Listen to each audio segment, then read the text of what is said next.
আসসালামু আলাইকুম। আইব ম্যাথকের পক্ষ থেকে আপনাদের সবাইকে শুভেচ্ছা। আজকে আমি এসেছি ক্লাস নবম দশম শ্রেণীর সাধারণ গণিতের প্রথম লেকচার আমার আজকে। আমি সাধারণ গণিতের সবথেকে মোস্ট ইম্পর্টেন্ট এবং খুবই পরিচিত বা যে অধ্যায়টা আমাদের না করলেই নয়, বারবার যে অধ্যায় থেকে আমাদের প্রশ্ন আসে বা প্রত্যেকটা বোর্ড পরীক্ষায় বলেন বা স্কুলের পরীক্ষায় বলেন, কোচিংয়ের পরীক্ষায় বলেন, যে কোনো পরীক্ষায় যদি মডেল টেস্ট হয় তাহলে বা 100 মার্কের পরীক্ষা হলে ত্রিকোণমিতির অধ্যায়টা মানে নবম অধ্যায়, গণিত বইয়ের নবম অধ্যায় ত্রিকোণমিতি অধ্যায় থেকে মাস্ট বি সর্বোচ্চ 2টা প্রশ্ন, সর্বনিম্ন একটা প্রশ্ন আসবেই। তো এই অধ্যায়টা বেশিরভাগ শিক্ষার্থীর মধ্যে একটা আতঙ্কের বিষয়, যে শিক্ষার্থীরা বলে স্যার এই অধ্যায়ের সূত্র মুখস্থ করতে পারি না, স্যার মনে রাখতে পারি না, ভুলে যাই, স্যার এই সমস্যা, স্যার অঙ্ক করতে পারি না, বুঝি না, এ আর কি অনেক রকম প্রবলেম থাকে। তবে আমার বিশ্বাস আজকে আমার এই ভিডিওটা আপনারা যদি দেখেন, ত্রিকোণমিতির অধ্যায়ের সূত্র নিয়ে যে আপনাদের সমস্যা, মুখস্থ করার যে সমস্যা, এই সমস্যাটা দূর হয়ে যাবে ইনশাল্লাহ। সূত্র আমি মুখস্থ করতে বলবো না, শুধু এতটুকু আপনাদেরকে বলতে পারি যে সূত্র আসলে বোঝার জিনিস। আমরা যদি সূত্রটা বুঝি, আগে বোঝার যদি চেষ্টা করি যে একটা সূত্র থেকে আরেকটা সূত্র কীভাবে আসছে, এটা যদি আমরা বুঝতে পারি, যেহেতু ভাঙ্গাইতে পারি, আমরা একটা সূত্র থেকে আরেকটা সূত্র থেকে যদি ভেঙে রূপান্তর করে নিয়ে যেতে পারি, তাহলে অবশ্যই ইনশাল্লাহ আমাদের এই প্রবলেমটা দূর হয়ে যাবে। আজকে থেকে আমরা সূত্র মুখস্থ করব না, সূত্র বোঝার চেষ্টা করব, দেন সূত্রকে ভেঙে অন্যান্য সূত্রে রূপান্তর করার চেষ্টা করব এবং সেটা বিভিন্ন অঙ্কতে অ্যাপ্লাই করতে পারবো ইজিভাবে আমরা আজকে শেখার চেষ্টা করব। তো আমরা প্রথমেই আসি যে আজকে আমাদের প্রথম লেকচারে আমরা সূত্র নিয়ে আলোচনা করব। শুধু শুধু সূত্র কিভাবে সহজ প্রন্থায় কীভাবে মনে রাখা যায়, এই বিষয়টা নিয়ে আলোচনা করব। আসো সবাই খাতার দিকে একটু লক্ষ্য করো, তাহলে বুঝতে পারবো। আমরা প্রথমে এখানে ত্রিভুজ থেকে আইডেন্টিফাই করা শিখব যে ত্রিভুজে বিশেষ করে, যেমন এটা একটা ত্রিভুজ, ধরো এটা একটা ত্রিভুজ, এটা একটা সমকোণী ত্রিভুজ, এটা একটা সমকোণী ত্রিভুজ। এই ত্রিভুজ থেকে আমরা অনেক আইডেন্টিফাই করতে পারি না, স্যার এই ত্রিভুজের লম্ব কোনটা, ভূমি কোনটা, অতিভুজ কোনটা, আমরা আইডেন্টিফাই করতে পারি না। ধর এই ত্রিভুজটার যদি এটা সমকোণ হয়, এটা যদি থিটাকোণ হয়, আমি নাম দিলাম এই ত্রিভুজের এ বি সি। তার মানে এ বি সি একটা সমকোণী ত্রিভুজ, এ বি সি একটা কি সমকোণী ত্রিভুজ। এই ত্রিভুজ থেকে আমরা ভূমি কোনটা, লম্ব কোনটা, অতিভুজ কোনটা সেটা নির্ণয় করা শিখব। তো আসলে দেখো কিভাবে নির্ণয় করা যায়। এই ত্রিভুজে আমরা দেখতে পাচ্ছি যে এবি বাহুটার সাথে সমকোণ যুক্ত আছে, বিসি বাহুর সাথে সমকোণ প্লাস থিটাকোণ যুক্ত আছে, আর এসি বাহুর সাথে কি যুক্ত আছে, শুধু থিটাকোণ যুক্ত আছে। আমরা সহজভাবে বোঝার চেষ্টা করি। আমার মতে বা আমি যেটা বা আমার স্টুডেন্টদেরকে শিখিয়ে থাকি সেটা হলো গিয়ে, যে বাহুর সাথে শুধু সমকোণ যুক্ত আছে, যে বাহুর সাথে শুধু সমকোণ যুক্ত আছে সেটাকে আমরা বলবো লম্ব। তাহলে এই এবিসি ত্রিভুজের ক্ষেত্রে লম্বটা হচ্ছে কি, লম্ব হচ্ছে এবি। যে বাহুর সাথে সমকোণ প্লাস থিটাকোণ উভয় কোণই যুক্ত থাকে, যে বাহুর সাথে সমকোণ প্লাস থিটাকোণ উভয় কোণে যুক্ত থাকে সেটাকে আমরা কি বলবো, ভূমি বলবো। তাহলে ভূমি হচ্ছে কি আমাদের বিসি। আর যে বাহুর সাথে শুধু থিটাকোণ যুক্ত থাকে, দেখো আমাদের এসি বাহুর সঙ্গে শুধু থিটাকোণ যুক্ত আছে, তাহলে এই এসি বাহুটাকে আমরা বলতে পারি কি অতিভুজ। এসি বাহুটাকে বলবো আমরা অতিভুজ। আরেকটা জিনিস যে আমরা জানি যে সব থেকে যে বাহুটা বড় সেটাকে আমরা কি বলি, অতিভুজ বলি। আচ্ছা, এই চিত্রটা আমরা সচরাচর সবাই দেখি বা আমাদের সবার কাছে এই চিত্রটা সহজ মনে হতে পারে যে এটা থিটাকোণ, এটা সমকোণের কারণে। কিন্তু চিত্রটা যদি এই সমকোণী ত্রিভুজেরই যদি এ বি সি, এই সমকোণী ত্রিভুজের এবার এ কোণটা যদি থিটাকোণ হইতো, তাহলে আমাদের লম্ব ভূমি অতিভুজ কোণটা হইতো। তাহলে আসো, আমি প্রথমেই বলেছিলাম যে যে ত্রিভুজে শুধু যে বাহুতে শুধু সমকোণ যুক্ত থাকে, তাহলে এখানে দেখো আমাদের এই যে বিসি বাহুতে শুধু সমকোণ যুক্ত আছে, যে বিসি বাহুর সঙ্গে কি শুধু সমকোণ যুক্ত আছে, তার মানে এটাই আমাদের কি হবে, লম্ব। এবার আসো যে এ বি বাহুর সঙ্গে আমরা দেখতে পাচ্ছি এ বি বাহুর সঙ্গে এই সমকোণও যুক্ত আছে আবার থিটা কোণ যুক্ত আছে। সো এবিটাকে আমরা বলতে পারি কি ভূমি। আর এই যে এসি বাহুর সঙ্গে শুধু আমাদের কি যুক্ত আছে, এসি বাহুর সঙ্গে আমাদের যুক্ত আছে শুধু থিটা কোণ যুক্ত আছে, তাহলে আমরা এটাকে বলতে পারি কি অতিভুজ। আচ্ছা, হয়তো আমি চিত্র দুটা এভাবে অঙ্কন করেছি বিদায় আমার কাছে আপনাদের কাছে ইজি হতে পারে। ঠিক আছে, আমি যদি চিত্রটাকে এরকমভাবে একটু করার চেষ্টা করি, দেখি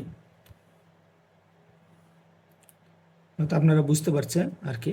আমার ড্রয়িং যদিও ভালো না, তবে চেষ্টা করছি আপনাদের ভালো কিছু দেওয়ার জন্য।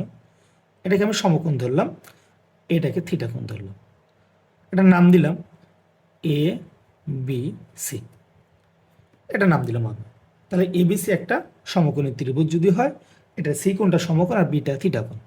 এবার যদি আপনাদেরকে আমি জিজ্ঞাসা করি যে এখানে তাহলে এখানে লম্ব কোণটা, ভূমি কোণটা, অতিভুজ কোণটা, সেম আপনারা সেম থিওরি অ্যাপ্লাই করেন। দেখেন যে বাহুর সাথে শুধু সমকোণ আছে সেটা কি লম্ব, তার মানে এখানে আমাদের লম্ব হচ্ছে এসি।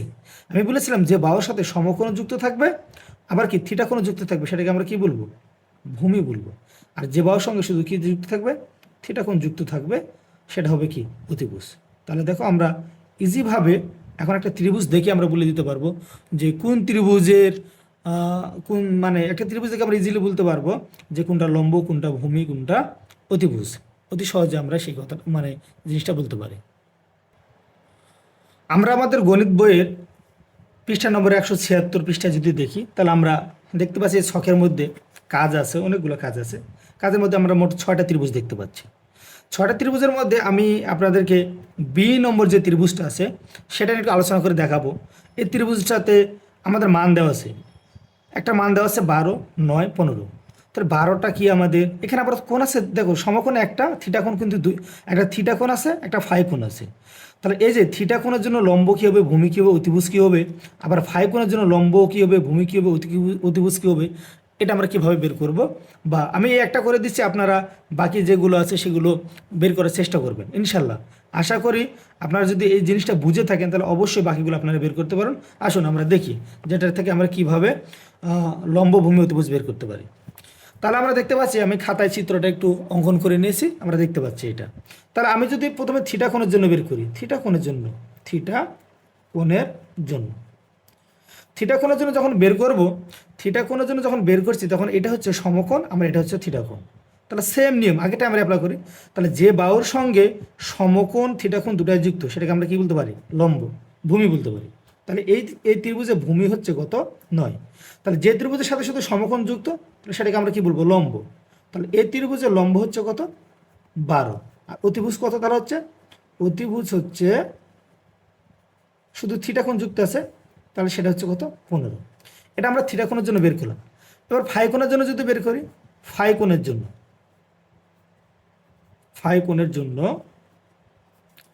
তাহলে আসলে ফাই কোণের জন্য আমাদের দেখো, ফাই কোণ যদি এইটা আমাদের ফাই কোণ, এই ফাই কোণের জন্য এই সমকোণ আর ফাই কোণ যে বাহুর সঙ্গে যুক্ত আছে, এই বাহুর সঙ্গে যুক্ত আছে, তাহলে এটা আমাদের ভূমি হয়ে যাবে। তাহলে ভূমি হচ্ছে 12। এবার লম্ব কী হচ্ছে, যেটা সমকোণের সাথে শুধু যুক্ত আছে 9, তাহলে লম্ব হচ্ছে কত, 9। আর অতিভুজ দেখো, অতিভুজ হচ্ছে 15। তাহলে এই ত্রিভুজের ক্ষেত্রে আমরা দেখতে পাচ্ছি যে আমাদের সবসময় অতিভুজ কিন্তু সেম থাকে, অতিভুজ আমাদের একই থাকে, শুধু লম্ব আর ভূমিটা কি হতে পারে, চেঞ্জ হতে পারে। তাহলে আমাদের এই যে লম্ব আর ভূমিটা চেঞ্জ হচ্ছে, কিসের কারণে চেঞ্জ হচ্ছে, আমাদের এই থিটা এবং ফাই কোণের জন্য আর সমকোণের জন্য কি হচ্ছে, লম্ব আর ভূমিটা চেঞ্জ হচ্ছে। আশা করি আপনারা সবাই বুঝতে পারছেন এবং আপনারা এবং বাকি যে কাজগুলো আছে সেগুলো আপনারা একে বাসায় করার চেষ্টা করবেন, ইনশাল্লাহ আশা করি আপনারা সবাই পারবেন। আমরা এবার আলোচনা করব যে আমরা জানি যে সাইন থিটা সমান সমান লম্ব বাই ভূমি, কস থিটা সমান সমান হলো ভূমি, লম্ব বাই অতিভুজ, মিস্টেক হয়েছে একটু, অর্থাৎ সাইন থিটা সমান সমান জানি লম্ব বাই অতিভুজ, কস থিটা সমান সমান জানি ভূমি বাই অতিভুজ, এবং ট্যান থিটা সমান সমান জানি লম্ব বাই ভূমি। আমরা একটু 3টা মনে রাখার চেষ্টা করব। আমরা যদি এই 3টা মনে রাখতে পারি, আদার্স যেগুলো আছে যেমন cot theta, cosec theta, sec theta, সেগুলো আমরা ইজিলি বের করতে পারবো। আমাদের শুধু এই 3টাই মনে রাখতে হবে, আদার্স যতগুলো আছে যেমন কসেক, সেক এবং কট থিটা, এইগুলো আমরা সহজে বের করতে পারবো। আসলে আমরা কিভাবে বের করতে পারি সেগুলো দেখার চেষ্টা করি। তার আগে সাইন থিটা সমান সমান আমরা জানি যে আমাদের ছোটবেলাতে পড়ানো হইতো যে সাগরে সাগরে কি আছে, লবণ আছে, লবণ আছে। তার মানে সাগরে বলতে বোঝাচ্ছে সাইন থিটা, লবণ বলতে বোঝাচ্ছে লম্ব, আর আছে বলতে বোঝাচ্ছে কি অতিভুজ। অতিভুজ মানে অতএব তাহলে সাইন থিটা সমান ইকুয়াল দাঁড়াচ্ছে কি লম্ব বাই অতিভুজ। এগুলো একটা মজার বিষয় ছিল যখন ছোট থেকে আমরা শিখেছি আর কি। তো যাই হোক, আমি আপনাদেরকে এই জিনিসটা শিখাই দিলাম আর কি, যে জিনিসটা আমি জানতাম। তার মানে আমরা কি জানছি যে সাগরে লবণ আছে মানে কি সাইন থিটা, সাগরে বলতে সাইন থিটা, লবণতে লম্ব, আছে বলতে অতিভুজ। তার মানে সাইন থিটা ইকুয়াল কি লম্ব বাই অতিভুজ। সেমভাবে আমরা যদি কস থিটাটা বের করি, কস থিটাটা হচ্ছে যে কবরে কবরে ভূত আছে। কবরে বলতে বোঝাচ্ছে কস থিটা, ভূত বলতে বোঝাচ্ছে ভূমি, আছে বলতে বোঝাচ্ছে অতিভুজ। আছে বলতে কি বোঝাচ্ছে অতিভুজ। অতএব আমরা বলতে পারি কি কস থিটা, অতএব আমরা বলতে পারি কস থিটা ইকুয়াল ভূমি বাই অতিভুজ, ভূমি বাই অতিভুজ। আরেকটা বাকি আছে, আরেকটা কি ট্যান থিটা। ট্যান থিটা মানে কি টেরা লম্বা ভূত। বা মজার বিষয় না? ট্যান থিটা মানে হলো টেরা লম্বা ভূত। ভূত আবার কি হয়, টেরা হয় লম্বা হয়, তাই না? মজার বিষয়। টেরা মানে হলো ট্যান থিটা, লম্বা মানে হলো লম্ব, আর ভূত মানে হলো ভূমি। অতএব আমাদের দাঁড়াইলো কি যে ট্যান থিটা ইকুয়াল লম্ব বাই ভূমি। আসলে আমরা তিনটা জিনিস তাহলে জেনে গেলাম। তিনটা জিনিস কী কী জানলাম? যে ট্যান থিটা সমান সমান লম্ব বাই ভূমি, ট্যান থিটা ইকুয়াল লম্ব বাই ভূমি, কস থিটা ইকুয়াল ভূমি বাই অতিভুজ, এবং আরেকটা জিনিস যেটা জানলাম সাইন থিটা ইকুয়াল কত লম্ব বাই অতিভুজ। এবার আমরা এই যে আমরা তিনটা জানলাম, কিন্তু আমাদের এখনও তিনটা জিনিস জানার বাকি আছে। কি? একটা হলো কসেক থিটা, আর একটা হলো সেক থিটা, এবং লাস্ট যেটা আছে সেটা হলো কি কট থিটা। এই তিনটা কিন্তু আমরা জানি না, কিন্তু আমরা যদি বাকি তিনটা যেমন সাইন কস ট্যান যদি জেনে থাকি, বুঝে থাকি, তাহলে এই তিনটা আমরা ইজিলি বের করতে পারবো। কিভাবে আসো আমরা মানে বোঝার চেষ্টা করি। আমরা জানি যে কসেক থিটার সমান হলো 1/sin থিটা। কসেক থিটার সমান কি 1/sin থিটা। 1/sin 1 থেকে গেল, সাইন থিটার সমান আবার আমরা জানি কি লম্ব বাই অতিভুজ, লম্ব বাই কি অতিভুজ। তাহলে এই যে ওয়ানের সাথে লম্ব বাই অতিভুজটা কী অবস্থায় আছে, ভাগ অবস্থায় আছে। এই ভাগটাকে যখন আমরা গুণ করব তখন সেটা কি হয়, উল্টে যায়। উল্টে গিয়ে অতিভুজটা চলে যাবে উপরে, আর লম্বাটা থেকে যাবে নিচে। তার মানে এখান থেকে দাঁড়ায় কি অতিভুজ বাই লম্ব। অতিভুজ বাই কি দাঁড়াচ্ছে, অতিভুজ বাই লম্ব, অতিভুজ বাই লম্ব। তার মানে আমরা বলতে পারি কসেক থিটা ইকুয়াল কি অতিভুজ বাই লম্ব। তার মানে সাইন থিটা ইকুয়াল ছিল লম্ব বাই অতিভুজ, কসেক থিটা ইকুয়াল অতিভুজ বাই লম্ব। তার মানে আমরা এখান থেকে একটা ক্লু পাচ্ছি। কি ক্লু? যে সাইন কসেকের বিপরীত, আর কসেক হলো সাইনের বিপরীত। সেমভাবে সেক থিটার সমান 1/, সেমভাবে সেক থিটার সমান সমান আমরা কি বলতে পারি যে সেক থিটা ইকুয়াল 1/cos থিটা। তাহলে 1 cos থিটা ইকুয়াল আবার কি জানলাম আমরা, যে ভূমি বাই অতিভুজ, ভূমি বাই কি অতিভুজ। সেমভাবে যে ওয়ানের সাথে ভূমি বাই অতিভুজটা কী অবস্থায় আছে, ভাগ অবস্থায় আছে। তাহলে এটা উল্টে যাবে, উল্টে গিয়ে কী হয়ে যাবে অতিভুজ বাই ভূমি, অতিভুজ বাই কী হবে ভূমি হবে। তার মানে এখানেও আমরা দেখতে পাচ্ছি, কি দেখতে পাচ্ছি, যে কসেক মানে কস সেকের বিপরীত, সেক হলো কসের বিপরীত। মানে কস থিটা ইকুয়াল যদি হয় ভূমি বাই অতিভুজ, তাহলে সেক থিটা ইকুয়াল হচ্ছে কি অতিভুজ বাই ভূমি। তাহলে কট থিটার ক্ষেত্রে তো ব্যতিক্রম হওয়ার কথা না, কট থিটার ক্ষেত্রে সেম জিনিসটা ঘটবে। তাহলে কট থিটার ক্ষেত্রে আমরা জানি 1/tan থিটা, 1 tan থিটা জানি লম্ব বাই ভূমি, লম্ব বাই ভূমি। তাহলে এটা উল্টে গিয়ে কী হয়ে যাবে আমাদের ভূমি বাই লম্ব, ভূমি বাই লম্ব। তাহলে আমরা এই ক্ষেত্রে দেখতে পাচ্ছি যে আমাদের রিভার্স ঘটনা ঘটেছে। কি ঘটনা ঘটছে? রিভার্স। তার মানে আমরা ট্যান থিটা যদি বের করতে পারছি, তাহলে ইজিলি আমরা সেখান থেকে কট থিটা বের করতে পারছি, কারণ ট্যানটাকে উল্টে দিলে আমরা কট পাচ্ছি। ট্যান কট, তারপরে সেক কস, কসেক সাইন একে অপরের কি বিপরীত। তার মানে আমরা যদি সাইন কস ট্যান এই তিনটা জিনিস যদি জানতে পারি, এই তিনটার মান যদি আমরা জানতে পারি, বাকি তিনটা আমরা ইজিলি বের করতে পারবো। আশা করি আপনারা সবাই বুঝতে পারছেন কিভাবে আমাদের এই সাইন বা ত্রিকোণমিতিক ফাংশনের মানগুলো বের করতে হয়। আমরা দেখতে পাচ্ছি আমাদের পাঠ্য বইয়ের 180 পৃষ্ঠা একটা ছক দেখতে পাচ্ছি।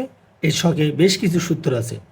আমাদের টিচার আমাদেরকে সবসময় বলতেন এই ছকটা মুখস্থ করতে হবে, এই ছক মুখস্থ না হলে অঙ্ক করা যাবে না। কিন্তু বিশ্বাস করেন এই ছক মুখস্থ করার কিছু নেই। আজকে আপনাদের একটা সহজ চিত্রের মাধ্যমে বোঝানোর চেষ্টা করবো ইনশাল্লাহ। যদি আপনাদের এই চিত্রটা মনে থাকে বা মাথায় ধরে রাখতে পারেন, একটু স্মরণে রাখতে পারেন, তাহলে আশা করি এই ছকটা আপনাদের আর কোনোদিন মুখস্থ করতে হবে না। মুখস্থ ছাড়াই এই সূত্রগুলো আপনারা ইজিলি বের করতে পারবেন বা অঙ্কতে অ্যাপ্লাই করতে পারবেন। তো আসলে দেখা যাক আমরা কিভাবে এটা মনে রাখতে পারি।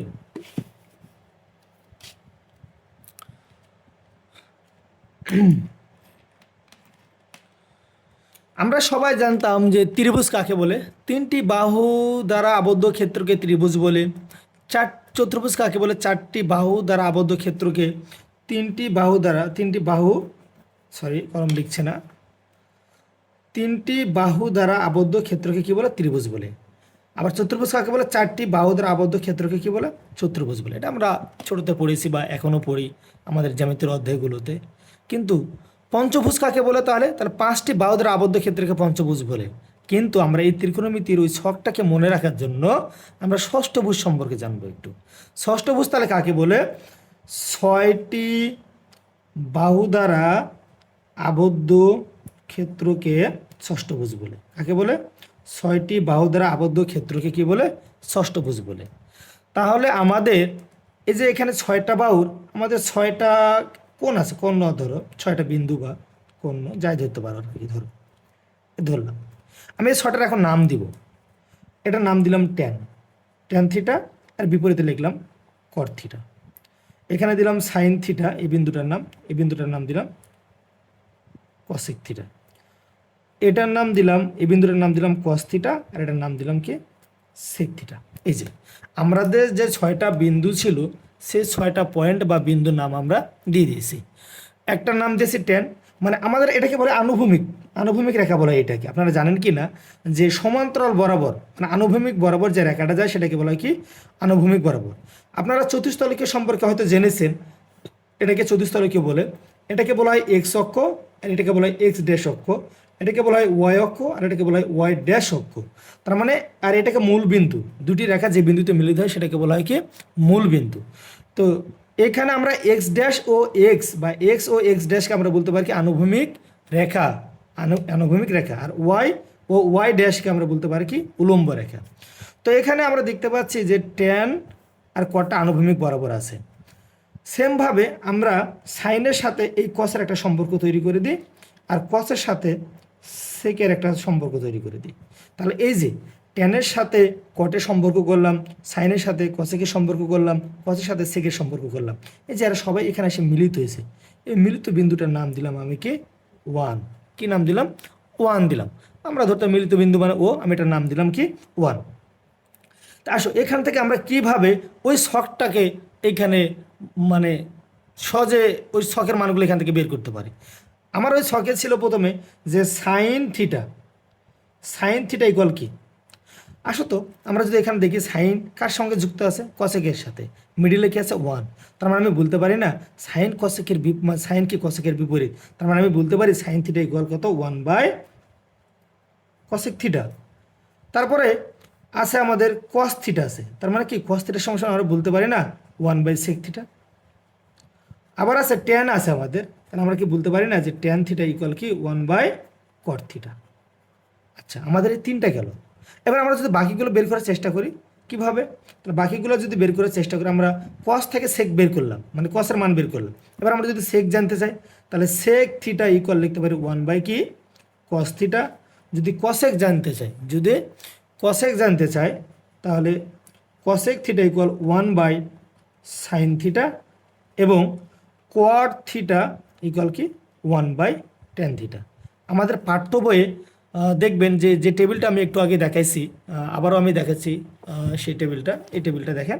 এই টেবিলটাতে এই মানগুলোই দেওয়া আছে। এই যে কসেক থিটা হলো 1/sin θ, sec theta equal 1/cos θ, cot equal 1/tan θ, tan theta equal 1/sin θ/cos θ, cot theta equal cos θ/sin θ। হ্যাঁ, এই দুটো আমি এখন আলোচনা করিনি, এই দুটো আমি আলোচনা করব, কিন্তু এই তিনটা আমি দেখাইলাম। আমাদের মানে টিচাররা বলতো যে এই জিনিসটা মুখস্থ করতে হবে, সবটা মুখস্থ করতে হবে, কিন্তু আমি বলি আমি যে চিত্রটা আপনাদেরকে দেখাইলাম বা চিত্রের মাধ্যমে যেভাবে বুঝাইলাম, আপনাদের যদি এটা মনে থাকে তাহলে কি এটাকে কখনো মুখস্থ করার প্রয়োজন পড়বে? তবে আমি আশা করি এটা কখনো মুখস্থ করার প্রয়োজন পড়বে না। আমি শখে যখন দেখাইলাম তখন আমি আপনাদেরকে বললাম যে দুইটা এখন আমি শিখাইনি, সেটা হলো tan θ ইকুয়াল, সেটা হলো গিয়ে যে tan θ ইকুয়াল হলো sin θ/cos θ এবং cot θ ইকুয়াল cos θ/কি sin θ।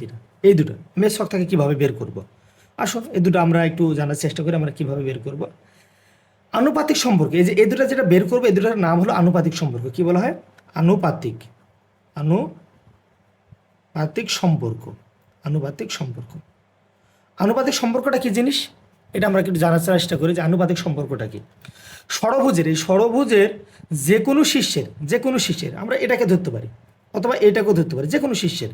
কি বলেছে যে আনুপাতিক সম্পর্কে মানে ষড়ভুজের যে কোনো শীর্ষের ত্রিকোণমিতিক ফাংশন, এই যে এগুলো আমাদের কিন্তু ত্রিকোণমিতিক ফাংশন, তার মানে ষড়ভুজের যে কোনো শীর্ষের এর শীর্ষ হতে পারে বা এই শীর্ষ হতে পারে, যে কোনো শীর্ষের এই ত্রিকোণমিতিক ফাংশনের নিকটবর্তী এবং তার পরবর্তী ফাংশনের ভাগফলের সমান। তার মানে কি বলেছে যে ষড়ভুজের যে কোনো ষড়ভুজের আমরা এই শীর্ষটাকে যদি ধরি, তার মানে আমরা যদি tan θ ধরি তাহলে tan θ ইকুয়াল, তাহলে এই শীর্ষটাকে আমরা ধরলাম, তাহলে এটা একটা ষড়ভুজের যে কোনো শীর্ষ আমরা শীর্ষ ধরলাম কি tan θ শীর্ষটাকে ধরলাম, তাহলে এই শীর্ষের tan θ যেখানে আছে সেই শীর্ষের বলেছে ষড়ভুজের যে কোনো শীর্ষের ত্রিকোণমিতিক ফাংশন এর নিকটবর্তী। তাহলে এই যে আমাদের এই শীর্ষের নিকটবর্তী আছে sin θ, কি আছে sin θ নিকটবর্তী এবং তার পরবর্তী, তাহলে sin θ পরবর্তী আছে কে cos θ, sin θ পরবর্তী আছে কে cos θ, নিকটবর্তী এবং তার পরবর্তী cos θ ফাংশনের ভাগফলের সমান। তার মানে এটা কি এই দুটো ভাগফলের সমান, তার tan θ ইকুয়াল কি হচ্ছে sin θ/cos θ। আশা করি আপনারা বুঝতে পারছেন। আমি আবারও রিপিট করতেছি যে আমি বললাম যে আনুপাতিক সম্পর্কটা কি, ষড়ভুজের যে কোনো শীর্ষের ত্রিকোণমিতিক ফাংশনের নিকটবর্তী এবং তার পরবর্তী ফাংশনের ভাগফলের কি সমান। অর্থাৎ আমরা tan θ ধরলাম, তাই tan-এর নিকটবর্তী হলো sin θ এবং পরবর্তী cos θ, এই sin θ কে cos θ দিয়ে ভাগ করলে আমি পাবো tan θ মান। সেমভাবে আমি যদি এই cot θটাকে ধরি তাহলে কি পাই, তাহলে cot θ ইকুয়াল, তাহলে cot θ নিকটবর্তী হচ্ছে cos θ এবং তার পরবর্তীটা হচ্ছে sin θ। তাহলে এই দুটোর ভাগফলকে আমি বলতে পারি কি যে cot θ ইকুয়াল কি cos θ/sin θ। এখন আপনাদের মনে প্রশ্ন হতে পারে, স্যার আপনি tan θ সাথে sin θ/cos θ এটা দেখাইলেন এবং cot θ সাথে cos θ/sin θ এটা করে দেখালেন, এটা তো বইতে ছিল, আমরা মুখস্থ করেছি। আপনি একটু এদিক দিয়ে এসে দেখেন তো যে tan θ পরবর্তী sec θ, নিকটবর্তী sec θ এবং তার পরেরটা cosec θ, এইখান থেকে আপনি নিয়ে এসে দেখেন তো sin θ/cos θ। হ্যাঁ, এটা কোনো জটিল বিষয় না, এটা আরও সহজ। তাহলে আসো আমরা এটা দেখার চেষ্টা করি। তাহলে tan θ ইকুয়াল আমরা বলতে পারি sec θ/কি cosec θ। আমরা একটু আগে দেখে আসলাম, আগের পৃষ্ঠাতে দেখে আসছিলাম যে sec θ ইকুয়াল 1/cos θ, আমাদের যে sec θ ইকুয়াল 1/cos θ আর cosec θ ইকুয়াল 1/sin θ। তাহলে আমরা এইটাকে এখানে অ্যাপ্লাই করবো। তাহলে sec সমান লিখতে পারি 1/কি cos θ আর cosec সমান লিখতে পারি 1/কি sin θ। তাহলে এই যে 1/cos θ সঙ্গে এই যে 1/sin θ কি অবস্থা আছে, ভাগ অবস্থায় আছে। আমরা জানি যখন দুইটি ভগ্নাংশ ভাগ অবস্থায় থাকে তখন আমাদেরকে গুণ করতে হয়, গুণ করলে নিচের যে ভগ্নাংশটা থাকে সেটা চেঞ্জ হয়ে যায়। চেঞ্জ কীরকম হয়, এই লব যেটা আছে এই লবটা এই হর, মানে এখানে লব আছে 1 আর হর আছে কি sin θ। তখন আমাদের এই যে ত্রিকোণমিতিক বা দুইটি ভগ্নাংশ যখন ভাগ অবস্থায় থাকে তখন উপরে ভগ্নাংশ যা থাকে তাই একই থাকে, কিন্তু নিচের ভগ্নাংশটা কি হয়, তখন আমাদেরকে গুণ করতে হয়। গুণ করলে নিচের ভগ্নাংশটা চেঞ্জ হয়ে যায়, লবটা হয়ে যাবে হর, হরটা হয়ে যাবে লব। কীরকম sin θ/cos θ, sin θ/1 সরি তাহলে এবার আসলে আমরা দেখতে পাচ্ছি এই ওয়ানের সাথে সাইন থিটা গুণ আছে, তার মানে কি সাইন থিটা, আর এই কস থিটার সাথে ওয়ান গুণ আছে, তার মানে কি কস থিটা। এই যে আমরা কি পেয়েছি, এই যে এখানে যেমন কি পেয়েছিলাম যে tan theta equal sine theta by cos theta, যখন ট্যানের নিকটবর্তী সাইন থিটা এবং তার পরবর্তী কস থিটা ধরেছিলাম। এবার আমরা যখন ট্যানের নিকটবর্তী সেক থিটা এবং তার পরবর্তী কসেক থিটা ধরেছি, তখনও কিন্তু আমরা এই sine theta by cos theta নির্ণয় করতে পেরেছি। আমরা সেমভাবে এই কট থিটার মান যদি আমরা বের করতে চাই কস বাই সাইন থিটা, তাহলে আমরা এই কট থিটা ইকুয়াল লিখতে পারবো cosec theta by sec theta. এটাকে আবার সেমভাবে ভাঙাইলে কিন্তু আমাদের এই কস থিটা বা সাইন থিটার মানটা কী হবে, চলে আসবে। খুব একটা জটিল না। আশা করি আপনারা, আমাদের পাঠ্য বইয়ে আরও কিছু সূত্র ছিল, যেমন এখানে ছিল sine square theta plus cos square theta সমান 1, sec square equal 1 plus tan square theta, cosec square 1 equal 1 plus cot square theta. এটা কিভাবে আমরা মুখস্থ ছাড়াই মনে রাখবো, সেই টেকনিকটা একটু আপনাদেরকে শিখিয়ে দিই, যাতে আপনারা সহজে মনে রাখতে পারেন। ওকে, তাহলে আমরা যদি এখানে বোঝার চেষ্টা করি, আমরা আবারও সেম চিত্রটাই দেখতে পাচ্ছি, কিন্তু এবার চিত্রের মধ্যে কিছুটা চেঞ্জ আছে। কি চেঞ্জ আছে, যে আমরা টেনের উপর একটা স্কোয়ার দেখছি, সাইনের উপর স্কোয়ার দেখছি, কসের উপর স্কোয়ার দেখছি, কটের উপর স্কোয়ার দেখছি, কসেকের উপর স্কোয়ার দেখছি, সেকের উপর স্কোয়ার দেখছি। আবার এই ঘরে প্লাস দেখছি, এই ঘরে প্লাস দেখছি, এখানে সমান দেখছি, 1 ঠিক আছে, এখানে সমান, এইখানে সমান দেখছি, আবার তীর চিহ্নের মতন দেখছি, একটু বাঁকা করে তীর চিহ্ন। আসলে জিনিসটা কি, আমরা একটু বোঝার চেষ্টা করি। তাহলে এটা কি বলেছে, এই সম্পর্কটাকে বলা হয় পিথাগোরাসের সম্পর্ক। এই সম্পর্কটার নাম কি, পিথাগোরাসের সম্পর্ক। সম্পর্কটা কীরকম, চিত্রের, এই যে চিত্রের প্রতিটি ত্রিকোণমিতিক অনুপাতের বর্গ নিয়ে, যে প্রত্যেকটা ত্রিকোণমিতিক অনুপাত মানে ট্যান, সাইন, কস, কট, কসেক, সেক, এই প্রত্যেকটা ত্রিকোণমিতিক অনুপাতের কী নিয়েছি আমরা, বর্গ নিয়েছি। বর্গ নিয়ে আনুভূমিক রেখা বরাবর একের দুই পাশে দুটি প্লাস চিহ্ন আছে। একের দুই পাশে দুটি কী দিয়েছি, যে দুই পাশে দুটি প্লাস চিহ্ন দিয়েছি। আবার এই সাইন স্কোয়ার আর কস স্কোয়ার মাঝে আমরা এখানে একটা প্লাস চিহ্ন দেবো। সাইন স্কোয়ার আর কস স্কোয়ার মাঝে একটি প্লাস চিহ্ন দিলাম। দেওয়ার পরে আরেকটা কাজ আমাদের করতে হবে কি, যে এই সেক স্কোয়ার কসেক স্কোয়ারের এবং 1-এর নিচে একটি করে সমান চিহ্ন দিই। এই সেক স্কোয়ার কসেক স্কোয়ার এবং 1 এর নিচে একটা করে কি দিয়েছি, সমান চিহ্ন দিয়েছি। তাহলে পিথাগোরাসের সম্পর্কগুলো হলো এরকম। তাহলে আমরা এটাকে বলতে পারি, দেখো তো এই যে আমাদের এই তীর চিহ্নটা দ্বারা কী বোঝাচ্ছে, তাহলে এটা দ্বারা বোঝাচ্ছে এই sine square sine square theta যোগ এই যে এখান থেকে শুরু করে, এই পয়েন্ট থেকে শুরু করে দিক দিয়ে ঘুরে যে কস স্কোয়ার থিটা সমান সমান 1 বোঝাচ্ছে। সেমভাবে এই যে এই বিন্দু থেকে, মানে তীর চিহ্ন যেখান থেকে শুরু হয়ে যে দিকে গেছে সেদিক থেকে আমরা কাউন্ট করব। তাহলে এখান থেকে শুরু হচ্ছে যেখান থেকে, এই বিন্দু থেকে, তাহলে এখান থেকে আমরা বলতে পারি যে tan square theta plus 1 equal বলতে পারি কি সেক স্কোয়ার থিটা।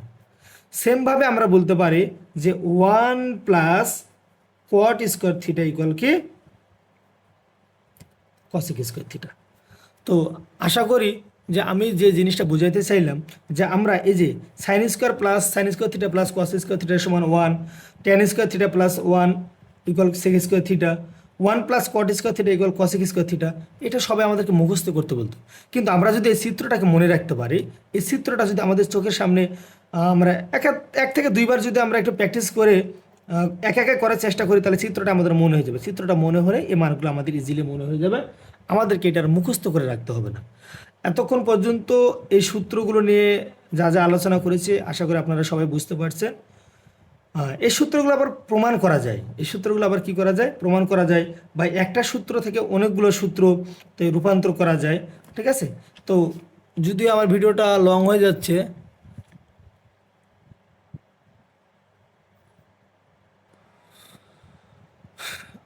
ভিডিওটা আমি আমার ভিডিওতে আজকে বোঝাতে চাইলাম আপনাদেরকে যে আমরা সূত্র মুখস্থ না করেও কীভাবে সূত্র সহজে মনে রাখতে পারি চিত্রের মাধ্যমে, বা একটু কৌশল খাটিয়ে আমরা কীভাবে সূত্রগুলো ইজিলি মনে রাখতে পারি। হ্যাঁ, আমাদেরকে কিছু কিছু সূত্র আছে যেগুলো মনে রাখতেই হবে বা মুখস্থ করতে হবে, কিন্তু আমরা না বুঝে কেন মুখস্থ করবো? হয়তো এতদিন আমরা না বুঝে মুখস্থ করতাম, কিন্তু আজ থেকে আমরা না বুঝে মুখস্থ করবো না, সূত্রকে বোঝার চেষ্টা করব, সেটাকে অ্যানালাইসিস করব, ভাঙানোর চেষ্টা করব, চিত্রের মাধ্যমে হোক বা এমনি কোনোভাবে যদি আমরা ভাঙাইতে পারি, যেমন আজকে আমি দেখাইছি চিত্রের মাধ্যমে বা এমনি ভেঙে দেখাইছি। হ্যাঁ, এরকমভাবে আমরা যদি সহজে ভেঙে মনে রাখার চেষ্টা করি, তাহলে আমাদের ইজিলি এটা মনে থাকবে। আমাদেরকে শুধু না বুঝে মুখস্থ করে মনে রাখার যে উপায়, বা আমরা যে না বুঝে মনে রাখ মানে মুখস্থ করে যেটা মনে রাখি, আমরা এখান থেকে এটা করার চেষ্টা করব না। এটা করলে আমরা দেখা যাচ্ছে কিছুক্ষণের জন্য আমাদের মুখস্থ হবে বা মনে থাকবে, পরবর্তীতে আমরা সেটা ভুলে যাব। তো আমরা সবসময় সূত্র বোঝার চেষ্টা করব। এবং এই যে আমি পরে যে 3টা সূত্র লিখেছি, এই 3টা সূত্র থেকে আবার অনেকগুলো সূত্রতে রূপান্তর করা যায়।